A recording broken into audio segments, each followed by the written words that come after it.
Hey Brendan, we have some whip around here for the NCAA women's basketball. So we have whip around from games earlier today, or from happened, or started earlier today, I should say. 5 Eastern, one at 5 Eastern, and one at 6 in the bunch at 6 Eastern. They're on the East Coast. It starts 6 Eastern. Or Eastern time. I don't know if East Coast, but Eastern time. I should say, more precise. So we have Tennessee Tech. They are one of the top teams in the Ohio Valley Conference. They're the Northern State. 71-57 with 6:58 to go in that one. We have Virginia Tech. They lead number 3 Notre Dame. They're in a back and forth close one. With the Hokies. We're 14-6. 5-4 conference. 27-26. We have Oregon. They had a big start, 21-8 in the first quarter. Now they're on a 12-9 Michigan State win in that second quarter with 3-9. We have number 17 NC State being late 4-4. In a close one, 40-37. 4 to go. But number 25 Florida State being Boston College 2-13 second quarter in AC North. 42-34. 30-28 number our Maine New Hampshire 1:16 to go.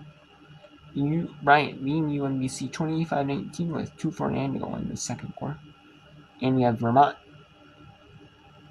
at the top of the American East, tied with Albany.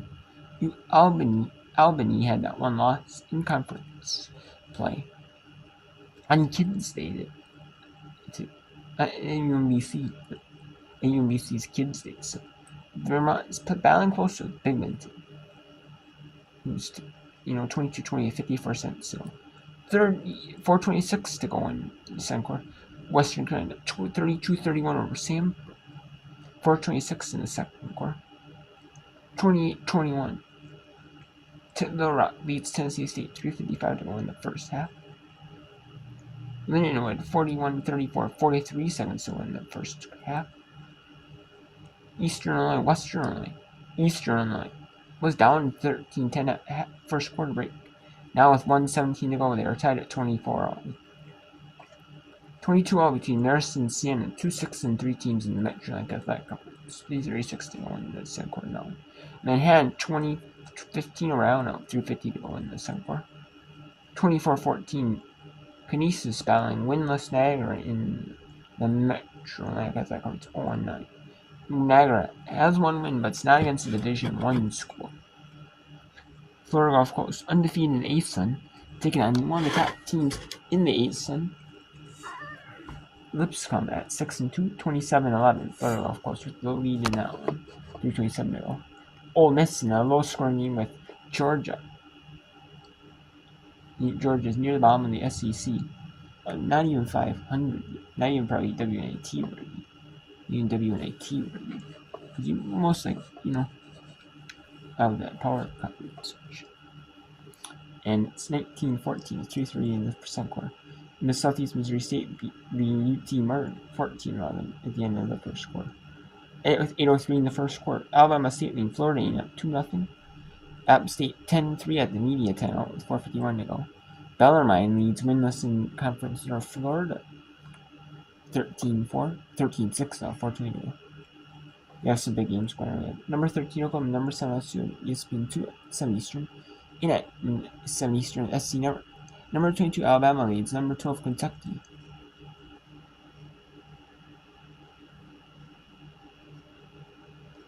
We also have some top teams in conference play. In the SoCon, we have Chattanooga and Wofford at 7 Eastern. Some top matchups in conference. Fairfield at 8-1. Or Fairfield 9-0, Quinnipiac at 8-1.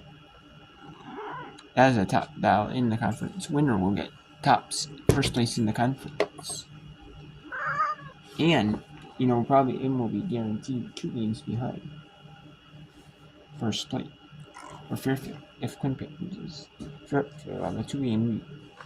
Cleveland State taking on Green Bay at 7 Eastern. We have Central. We have Lamar and Southeastern Indiana as well at 7 Eastern. Top bat teams. Win will be the one the last undefeated team in conference play in the Southland. We have Jackson State and Southern in the South. 2 6-1 teams battling out. Winner will get first place, right? Or not first place. There'll be a game back for. Or it depends on the Texas Southern still meaning in the South. So Texas Southern. Now we'll have to get a good. We'll see if Giants who can get the second place benefits for now in the South. And then we have Troy and Arkansas State. They are a little bit behind James Mass, but Arkansas State is pretty solid though. So so is Troy. 2 solid teams in the Sun Belt, especially their conference tournaments. You have Iowa State at number 11, Kansas State, ESPN 8:30 Eastern. And then Troy, Arkansas State's at 8 Eastern. We have St. Mary's, Portland, Pacific, Washington State. 2 good solid matchups out of the West Conference. 2 matchups that could change a lot in the seeding round, or for the conference tournament, and because obviously you want to get that. You want to get that play where you only have the first 2 teams. You only make it to only have to play semis. Teams 3 and 4 get to by the quarters. 5 and 6 then have to 7, 8 play. And you do it to where there's 2 matchups day 1. And the rest of the teams get buys, but they double buy you. True buy you. So you want to get that as much of buy as you can. Then that's for teams near the top in 9 Eastern. And we also have Long Beach State, UC Irvine. And then these are games at 6 Pacific or 7 Mountain. And we have Montana State in action. It's a Big Ten team. Undefeated conference. And North Carolina, California, and the ACC. Number 15th ranked and number 19th ranked teams. And then we have Hawaii, a top team in the Big West, taking on UC San Diego. Then we have some kids' days. We had NJIT beat UMass Lowell at their kids' day with a slow first quarter for UMass Lowell and the fourth, and it was 52-30, 79-63. Stetson won the big run in that first quarter, and then a little bit of second quarter. And S&P could get enough to bounce back from it. They were even, but they weren't even, a little bit below, but even being on even wasn't good enough for them. 79-63. Grand Canyon blows up CLU 88-50. That second quarter went a 26-5 run and a 32-10 run in the third, and they put in the reserves in the fourth. And man, what a blowout by Grand Canyon and CLU State. UC Santa Barbara in the second half, they really took over and went 50-29 and went 68-53 win for UC Santa Barbara. In overtime, Eastern Washington wins on their Kids in Education Day, 78-71.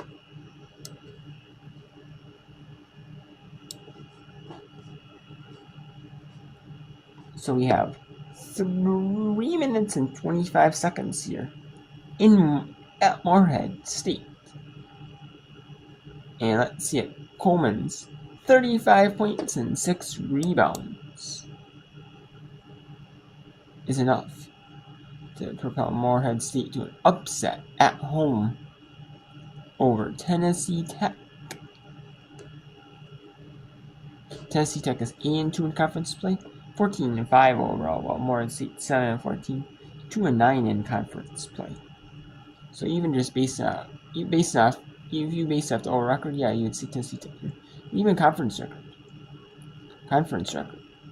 is usually what the deciding factors in these matchups, especially the one-bid leagues like the Ohio Valley conferences. They rely on the conference tournament for that. He's going to get the NCAA tournament berth. You have to win that conference tournament. And Tennessee Tech has a really good shot to do it.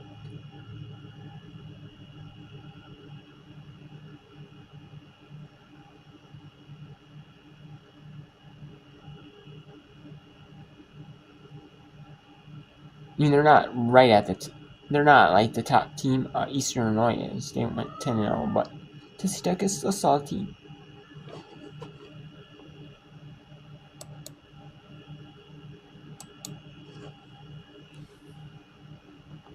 Especially, the OVC at the top has like a bunch of good teams. You got Tennessee Tech, you got Eastern Illinois, you got Tennessee Tech, you got Little Rock, you got Lindenwood, you got Southern Indiana. So you got like 5 solid teams that could win the conference tournament. So.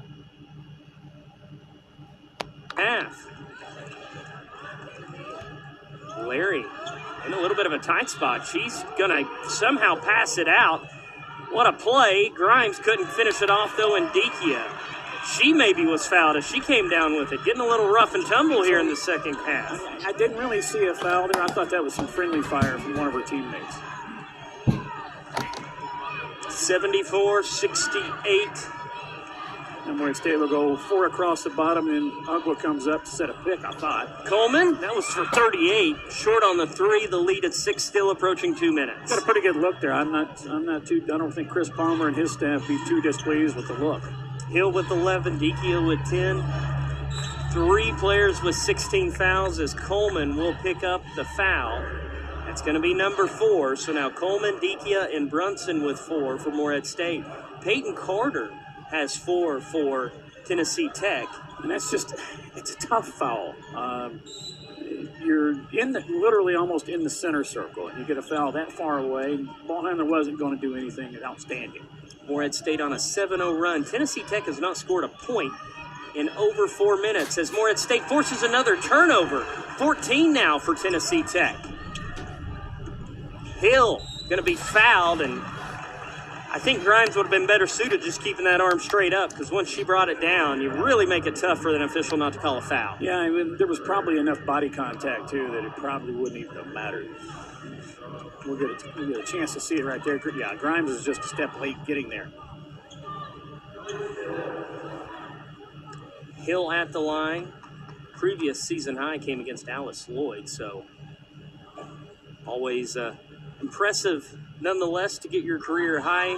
Even more so, though, against a conference opponent, and Hill stepped up here tonight. Yeah, Khalees has steadily improved in the last, let's say, 3-4 weeks. And with some of the injuries that Morehead State has suffered, and it's forced her into action, and she's had quite a baptism by fire.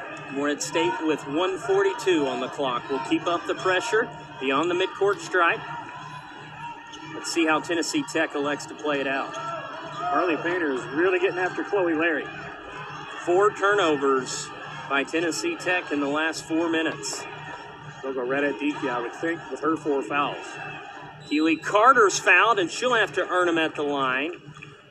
Keely, 1 of 2 so far today, will have 2 attempts. Let's take a quick look at our upcoming schedules presented by Sunbelt Bakery as we get a look at the previous foul. Sunbelt Bakery, the tastiest flavors under the sun. For Tennessee Tech, they're back at home in Cookeville after a quick road trip to Evansville on Saturday, back in Cookeville against the SIU and Eastern Illinois. And for Morehead State, well, they themselves will have Saturday off. How about that, Dean? It's been a minute since I've had a Saturday off. They'll be back in action next Thursday against SEMO here in Johnson Arena, followed by Little Rock that Saturday. Upcoming schedules again brought to you by Sunbelt Bakery as the lead pushed out to 7 for Tennessee Tech. Neither team has made a field goal in over 3 minutes. It's nearly 5 for Tennessee Tech. Yeah, it's 4:45 for Tech. Those free throws pretty big for the Golden Eagles. Wow. Coleman was looking for the foul, I'm sure, after she started to go up with it, and it goes over the backboard. Well, and she had a tough angle. CC's left-handed, and she went up with that right hand, and that's her off hand. And I think she was probably expecting expecting some contact, too. Maya Rosarian checks in, the athletic, very athletic freshman, as Michelle Uggle will get a blow. Maya will run the point of that press. She runs so very well, and she's long. Time running out, though. 7 the lead for Tennessee Tech as Morehead State looking to force a turnover. Getting it across midcourt are the Golden Eagles. 1 minute left here in Johnson Arena. Morehead State's bench was looking for a walk, but I thought that was a good no call. Morehead State will play out this possession with the shot clock nearing 10. Tennessee Tech looking to improve to 9-2 in the conference. Grimes long 2. That may be a dagger. That's a big bucket for Reagan Grimes. Morehead State was... And that might do it for Tennessee, or for Morehead State's chance to come back in this one. Tennessee Tech is up 9, and they might have to spend their off day on Saturday, because they played the extra game already. They haven't had the off day yet. They might have to spend their off day, wondering what if, because we were close to winning it, but we just couldn't do it. As Tennessee Tech is going to prevail and get a much needed win to stay at the top of the standings.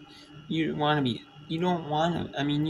avoid top like a team until the semis,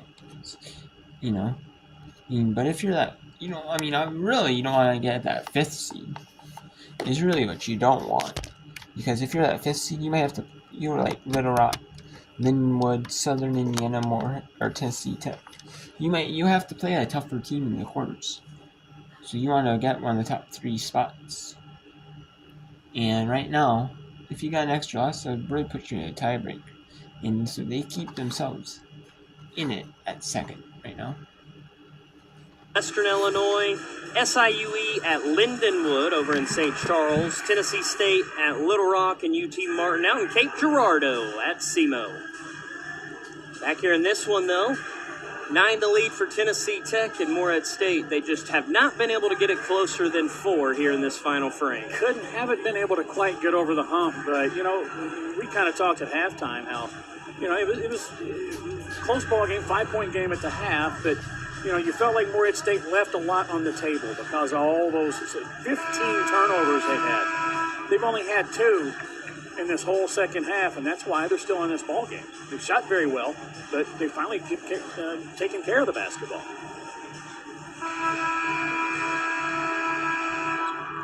Out of the timeout.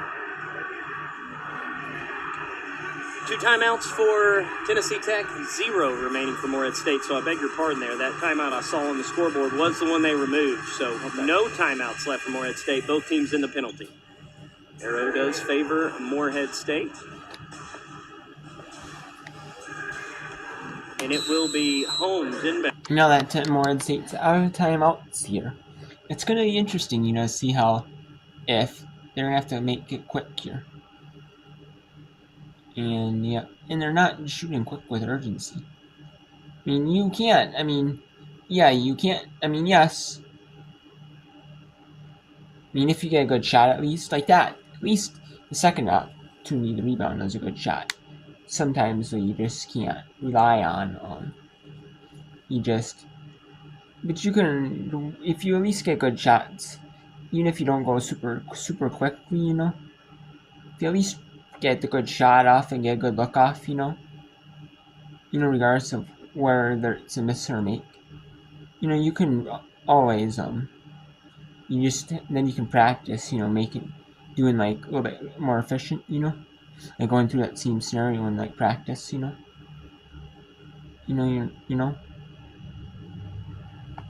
so.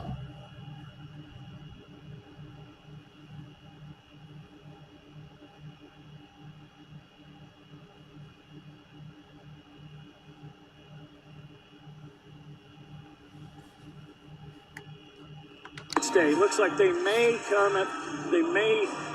end up a little bit on the short end of the stick, but they have really battled, and it's been a tough stretch for Morehead State. And then you got the team tied for second in the conference coming in here, and who would have thought that we're even talking about we're having a game 30 seconds to go. Morehead State It'd be ideal if they could force a turnover. If not, that right there is what they wanted to do. It's going to be Hill, and that will be 2 free throws upcoming for Chloe Larry, who, not the one you want to put at the free throw line, 84% on the year, but you don't have much of a choice. I mean, you don't have a choice. You've got to, you got to stop the clock. You don't have the luxury of picking who you want to go to the free throw line. No, Ivan Fulton and I don't know. Marla Gearhart are talking about something.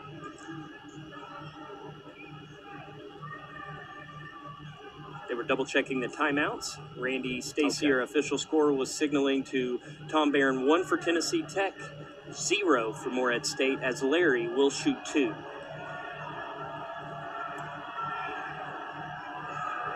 Chloe Larry, an excellent free throw shooter on the season, 84%. I must say, they must be very trusting of that official scorer, though, to keep up with that. That would be my father, why I take a shot at the official scorer, for those wondering. I'm telling.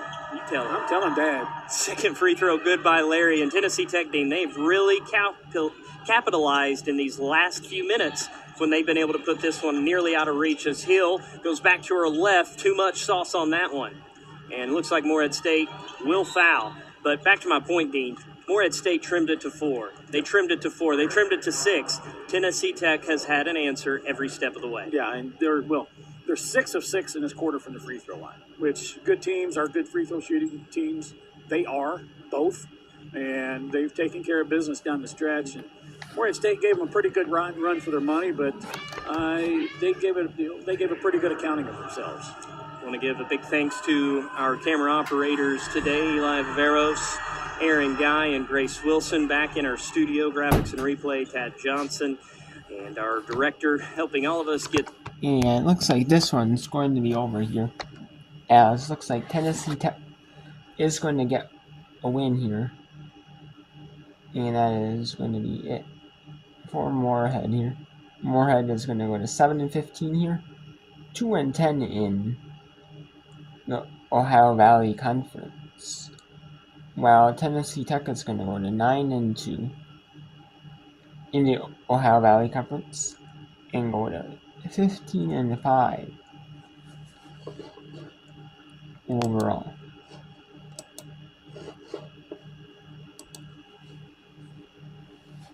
And we'll talk about the scores here.